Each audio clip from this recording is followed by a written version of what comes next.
préparé chez les scouts, l'idée est à réfléchir ensemble. Alors, de manière très visuelle et de pouvoir amener à réfléchir ensemble. Alors, de quoi j'ai besoin? J'ai besoin d'un morceau de bois, on ne sait jamais, ça peut être utile. Je regarde le sens de ma table et je vais essayer de faire au mieux et je vais même prendre le pupitre. Alors, c'est intéressant parce que quand on discute avec les gens autour de nous, avec les personnes autour de nous, il était intéressant de voir combien le sens de Noël diffère selon les personnes. Et c'est là tout l'introduction de cette réflexion spirituelle sur le sens de Noël. Hop. J'y suis presque. Un peu de patience. Alors, quand vous pensez à Noël, à quoi pensez-vous? Certainement, si vous vous baladez dans les rues, si vous regardez la télévision, si vous regardez les films disponibles actuellement sur Netflix, eh bien, vous êtes certainement en train de penser Père Noël qui apporte les cadeaux. C'est toute l'ambiance de Noël. Et quand on discute avec certaines personnes, ils vont vous dire, le Père Noël, soit c'est une ambiance, c'est plutôt la magie de Noël qui est extraordinaire, qui est vraiment intéressante. C'est ça qui nous fait vibrer. Pendant quelque temps, on profite de Noël avec toutes ces illuminations, toute cette ambiance que donne le Père Noël. Mais qui dit Père de Noël, et vous en croisez quasiment à chaque coin de rue, et certainement dans votre maison, vous en avez pour votre plus grande joie, eh bien, c'est le sapin de Noël. Avec toutes ces décorations, il va embellir votre salon. Vous pourrez bien balayer ensuite, et il sera composté par la suite, mais là on est sur l'après-Noël. Mais aussi, Noël, c'est toute cette magie, les belles décorations. Dans certains pays, même ici en France, des fois, certaines familles mettent des bougies, c'est l'ambiance de Noël, c'est beau, c'est agréable. Mais Noël, c'est aussi autre chose. Et je pense que certains d'entre vous l'attendent, certains trépignent déjà, à savoir, j'ai entendu certains enfants qui demandent depuis quelques jours quand est-ce qu'on aura nos cadeaux. Et dès juillet, on pose la question, à Noël, j'aimerais bien avoir ça, c'est les cadeaux. Noël, c'est aussi toute une part de cadeaux. C'est la magie de Noël, une ribambelle de cadeaux. Et encore des cadeaux, et encore des cadeaux. Allez au supermarché tout à l'heure, vous verrez de nombreux parents chercher les cadeaux. Et puis on ne sait pas à quoi offrir. Et plein de choses, plein de choses. On veut se faire plaisir, on veut faire plaisir. Mais ça, on pourrait dire, c'est plutôt les enfants. Normalement, on peut être enfant toute sa vie, pas d'inquiétude. Les cadeaux font toujours plaisir. Mais pour nous, personnes adultes, eh bien peut-être vous avez commencé à feuilleter les magazines, vous avez peut-être mis un peu d'argent de côté parce que là, Noël, c'est le moment pour se faire plaisir. Un bon repas. On va acheter des choses qu'on ne mange pas habituellement, on va faire une belle table et ça va être des beaux moments et on va manger un bon repas ensemble. Ça va être vraiment bien. Les bougies, les décorations, la belle nappe, les belles chaises. On a commandé un repas comme jamais, on va passer du temps en cuisine, on va bien manger ensemble. Ça va vraiment, vraiment, vraiment être bien. Et puis, vous savez aussi, Noël, ça signifie pour certains aussi, peut-être 7 ans, on va dire, on va prendre celui-ci. Noël, c'est aussi la crèche, pour certains, c'est synonyme de croyance, vous en voyez des fois aux fenêtres, etc., ou une culture peut-être aussi, et en tout cas, un élément de déco qui fait toujours sympa dans la maison, une petite crèche. Voilà, elle est belle, elle est bien, et elle est là. Mais surtout, Noël. Si vous fêtez Noël, et vous aurez peut-être l'occasion eh bien, de voir débarquer du monde à la maison. Puisque du coup, Noël, c'est aussi synonyme de rencontre de famille.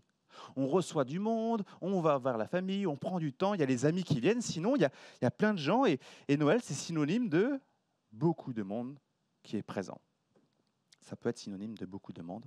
Et des fois, on dit Noël, ce n'est pas des vacances forcément, c'est peut-être reposant, c'est ressourçant, mais pas forcément reposant physiquement, parce qu'on croise du monde, on prend du temps avec du monde.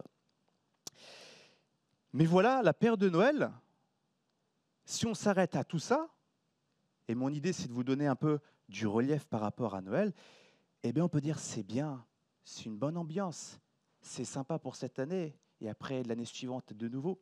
Mais vous savez aussi peut-être que Noël, c'est aussi des périodes qui ne sont pas forcément toujours évidentes. Pour certains, Noël, c'est synonyme d'angoisse, de tristesse, de frustration.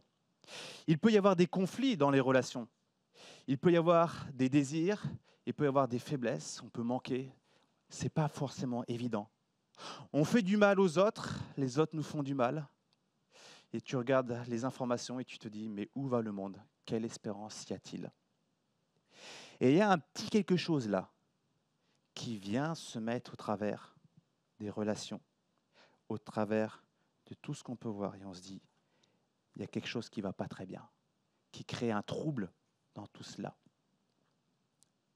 Et puis la période après Noël, une fois que la magie redescend, qu'on a bien mangé, pas qu'on est en indigestion, mais qu'on a bien mangé, une fois qu'on balaye les épines du sapin qui sont tombées, qu'on range les décorations, qu'il faut reprendre le cours des activités quotidiennes, eh bien c'est là où c'est pas souvent évident. Des fois, c'est des moments de déprime, de découragement. À quoi bon? Et c'est reparti pour une année. Vivement l'année prochaine, de reprendre de nouveau cette parenthèse magique qui va embellir notre vie. Et ainsi de suite, et ainsi de suite. Vous avez ici un élément de relief par rapport à Noël. Mais laissez-moi vous présenter encore plus de relief. Noël ne s'arrête pas juste à ces quelques éléments, mais va bien prendre plus d'ampleur. Et ce que nous avons déjà vu ensemble. Laissons du coup la magie de Noël de côté pour voir le vrai sens de Noël. Et en fait, on l'a déjà bien vu, Noël prend racine non pas dans un livre de contes, mais dans la Bible, parole de Dieu. Voilà la référence qui nous donne toute la compréhension de Noël. Ce livre historique qui a toute sa valeur, qui impacte des vies, qui a impacté et qui impactera encore des vies. La Bible elle-même.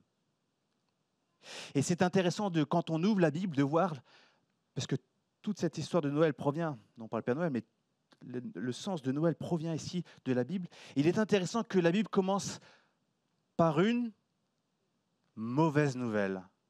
Joyeux Noël, on commence par une mauvaise nouvelle.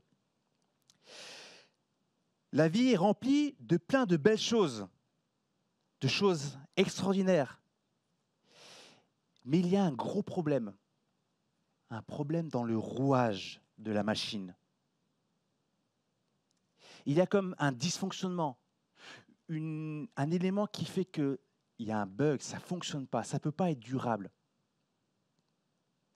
La Bible présente ce gros problème comme étant le mal, le péché, l'égoïsme qui pousse à chercher sa propre gloire en faisant ce qui lui semble bon.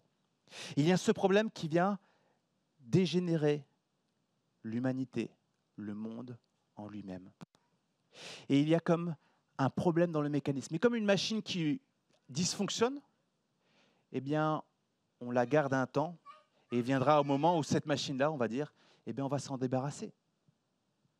Il vient un jour cette réalité que ça ne peut pas durer. La Bible déclare, il n'y a pas de juste, pas même un seul. Aucun n'est intelligent, aucun ne cherche Dieu. Tous se sont détournés ensemble, ils se sont pervertis. Il n'y a aucun qui fasse le bien, pas même un seul. Ou encore, pour démontrer que le problème n'est pas simplement quelque chose d'extérieur, mais qui provient de nous-mêmes, de l'intérieur, la Bible nous dit, ce qui sort de la bouche vient du cœur, et ce qui rend l'homme impur, c'est ce qui rend l'homme impur. En effet, c'est du cœur que viennent les mauvaises pensées, les meurtres, les adultères, l'immoralité sexuelle, les vols, les faux témoignages, les calomnies. Le constat de Dieu est terrible. Le monde est défectueux. Le monde est défectueux. Le monde en entier, mais chaque personne individuellement, vous et moi, sommes défectueux. Et comme j'ai dit, comme une machine qui est défectueuse, il viendra le temps où tout cela doit être remplacé. Le problème, c'est ici, cette terrible situation. Et Dieu déclare dans sa parole, « Quant au ciel et la terre actuels, la même parole de Dieu les tient en réserve pour le feu qui les détruira. Ils sont gardés pour le jour du jugement et de la ruine des pécheurs. » Nous avons du coup une mauvaise nouvelle, le péché dans le monde et la destruction générale et de tous ceux qui sont atteints de ce problème du mal. Si on s'arrête là, eh bien on pourrait dire joyeux Noël, rentrez chez vous et bonne dépression. Aucune espérance, aucune joie, aucune espérance. Mais la Bible ne s'arrête pas là. Dieu aime tellement le monde, c'est ce que nous avons dit, qu'il choisit d'intervenir lui-même. Nous avons parlé de Jésus-Christ qui vient et qui intervient lui-même. Il vient lui-même dans le monde miraculeusement et humblement comme un nouveau-né, Jésus. Et nous l'avons vu aussi que Jésus ne vient pas comme un être qui a le même problème. Il n'est pas lié au problème du mal dans le monde. Il n'est pas lié à ce problème-là. Il vient et nous présente qui est Dieu. Malheureusement, le monde ne l'accueille pas et il est crucifié injustement. Il est mis à mort. Mais ce n'est pas une erreur de parcours, c'est le plan de Dieu. Dieu opère un sauvetage. Il va se sacrifier. Il va mourir volontairement pour porter secours. Et c'est là, ici, une bouée de secours qui intervient pour le salut du monde.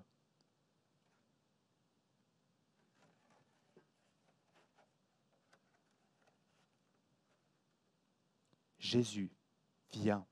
Ce n'est pas une erreur, c'est un sacrifice volontaire. En effet, alors que nous étions encore sans force, nous dit la Bible, Christ est mort pour des pécheurs au moment fixé. À peine mourrait-on pour un juste, peut-être accepterait-on de mourir pour quelqu'un de bien. Mais voici comment Dieu prouve son amour envers nous, alors que nous étions encore des pécheurs. Christ est mort pour nous. Lui, le juste, je l'ai dit, n'est pas défectueux, n'est pas atteint par le mal. Sa condition ne peut pas être une mort éternelle. La mort, en fait, n'a rien pour le retenir. Il n'y a aucune accusation, aucun lien qui peut retenir. Jésus ne reste pas dans la mort, il remporte la victoire sur elle et sur le péché. Il ressuscite. Jésus est vivant. Et voilà pourquoi son sacrifice est un sacrifice qui est durable pour l'éternité. Ainsi, celui qui place sa confiance et sa foi en lui peut dire avec foi qu'il est sauvé. Il peut dire, j'ai été crucifié avec Christ, je suis mort avec Christ. Ce n'est plus moi qui vis, c'est Christ qui vit en moi. Et ce que je vis maintenant dans mon corps, je le vis dans la foi au Fils de Dieu qui m'a aimé et qui se donnait lui-même pour moi. Il s'agit donc du sauvetage de Dieu pour un monde en faillite.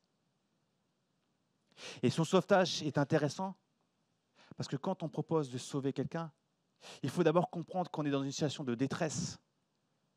Pourquoi recevoir une bouée de sauvetage si tu as l'impression de bien nager ? La Bible met le projecteur sur la mauvaise nouvelle et annonce de quelle manière Dieu intervient pour sauver. Nous avons lu ce passage extraordinaire. Dieu a tant aimé le monde qu'il a donné son Fils unique afin que quiconque croit en lui ne périsse point, mais qu'il ait la vie éternelle. Et ce passage continue. Dieu, en effet, n'a pas envoyé son Fils dans le monde pour juger le monde, mais pour que le monde soit sauvé par lui.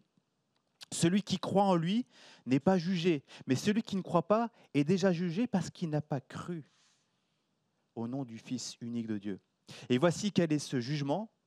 La lumière est venue dans le monde et les hommes ont préféré les ténèbres à la lumière parce que leur manière d'agir était mauvaise. En effet, toute personne qui fait le mal déteste la lumière. Elle ne vient pas à la lumière pour éviter que ses actes soient dévoilés. Mais celui qui agit conformément à la vérité vient à la lumière afin qu'il soit évident que ce qu'il a fait, il a fait pour Dieu. C'est une invitation. C'est comme ce cadeau tout à l'heure où chacun passe devant ce cadeau et peut recevoir ou non.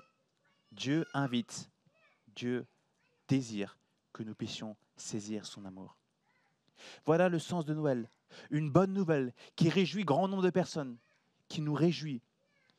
qui donne du relief à notre vie, un sens à notre vie.